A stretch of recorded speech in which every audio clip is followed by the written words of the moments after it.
Hi everyone and welcome to another video.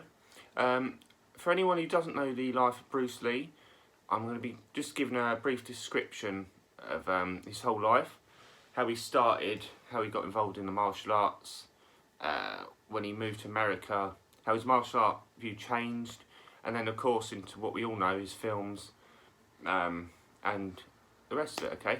But anyone who doesn't know, I'm just going to give you in a few videos, just briefly give you the highlights of how he ended up changing the world, really. Okay, so if you haven't already subscribed, that'd be amazing if you could.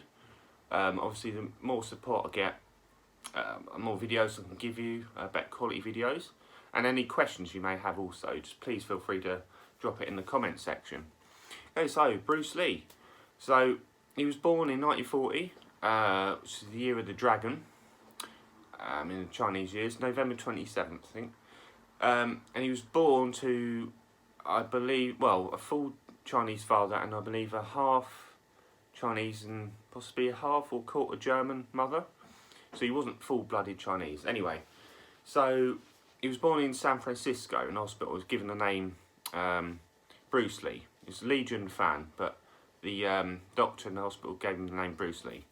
So the reason he was in San Francisco, not in Hong Kong, is because his father was employed by the Chinese opera, and they were touring around, I guess, the west coast of America, and that is where they happened to give birth to Bruce. So then what happened is, I guess, a few months, they went back to Hong Kong, which is where he stayed for quite a few years. So I think. He was, I'm not sure how many, but Bruce himself, given the links to his father, I mean, he was not, I don't think he was a particularly poor, they were a poor family or poor child, but given the links to his father, he was involved in quite a few in films, okay, as a child actor. Nothing martial art related at that point, but there are clips, these various clips he's on YouTube. How they survived time, I've no idea, but we get to see him as a young kid, all the way up till he was around 17, 18. So then, come 1950, around about 53, 54, he started training in Wing Chun with Grandmaster Yip Man. So I believe that he was not, maybe, for want of a better word, the nicest of kids. I mean, he would get into a lot of fights with gangs and things. And basically, he wanted a way to defend himself, okay? So, I'm not sure whether he's kind of looked around at different styles and thought, oh, yeah, that's the one I want, or whatever. But he ended up training with Grandmaster Yip Man around 1954. So, anyone who doesn't know, Wing Chun is a practical, efficient, direct style of Kung Fu from China. So that is what he trained in. Now, of course, being what it is, I think because he wasn't full-blooded Chinese, there was kind of this thing, especially in China at that time at least, where it's kind of frowned upon teaching these sort of secrets, if you like, teaching the culture to foreigners, really. And so it was kind of frowned upon. So what he did, Grandmaster Yip Man didn't want to, he was a very open man, and wanted to share his secrets and his knowledge and his skill, but he didn't want to do it necessarily in front of people. So what he'd done was he assigned Wang Xunlong and William Cheung and people like that, possibly a few others, to teach him, or kind of give Bruce the basics of the style.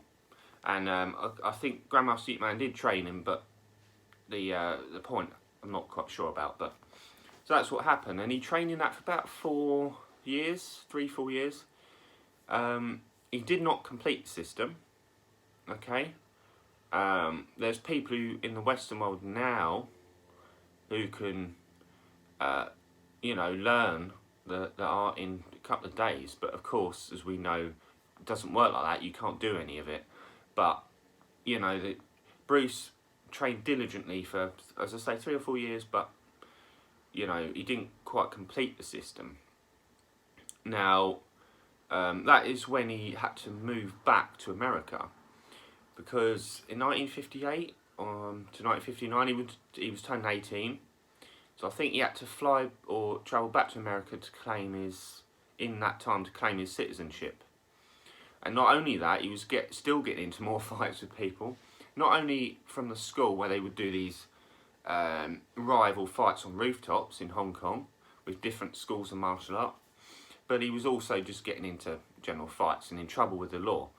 So that was all kind of led up to the move back to America. So I think it was 1959, when he was 18, he moved back to America.